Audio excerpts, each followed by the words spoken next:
c'è stato l'intervento di Matteo Salvini, di Luca Zaia, tutti presenti, c'è entusiasmo, siamo pronti per la corsa. Anche se mancano ancora il candidato presidente e la data delle elezioni, i leghisti del Veneto scaldano i motori in vista del voto autunnale e sono in parecchi ad aspirare ad un posto nelle liste del partito. 158 le richieste di candidatura presentate al direttivo regionale del partito riunito a Noventa Padovana. Ci sono gli uscenti, ci sono giovani, ci sono alti profili, quindi c'è da poter scegliere in maniera veramente esaustiva, cioè per coprire qualsiasi esigenza. Quindi anche questo è un segnale di ottimismo che ci fa ben sperare. Naturalmente sarà compito del direttivo comporre le liste, poi là il lavoro diventerà più duro perché bisognerà fare delle scelte. Ad arringare i suoi il segretario federale Salvini, che in videocollegamento ha ribadito la volontà di esprimere il candidato presidente in quella partita tra le forze di centrodestra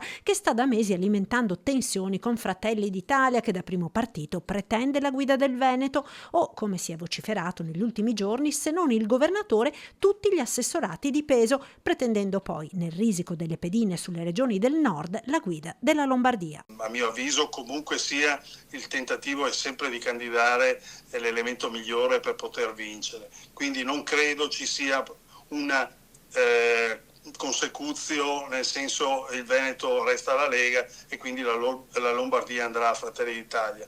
Certo, Fratelli d'Italia si siederà al tavolo della trattativa anche in Lombardia per avere, come è giusto che sia, pretendere magari un suo candidato, e credo che il lavoro di tessitura porterà a un candidato condiviso. E al direttivo si è fatto il punto sulla campagna elettorale, sulle proposte ricevute in questi mesi da cittadini e categorie, e si è parlato anche della questione lista Zaia, variabile che secondo i sondaggisti è in grado di spostare e non di poco gli equilibri. Una lista che lo stesso Salvini, parlando della forza dirompente della Lega in Veneto, ha definito un valore aggiunto da proporre agli alleati. Questo sarà oggetto di trattativa, ancora non sapremo il candidato e le liste come si svolgeranno, sarà ancora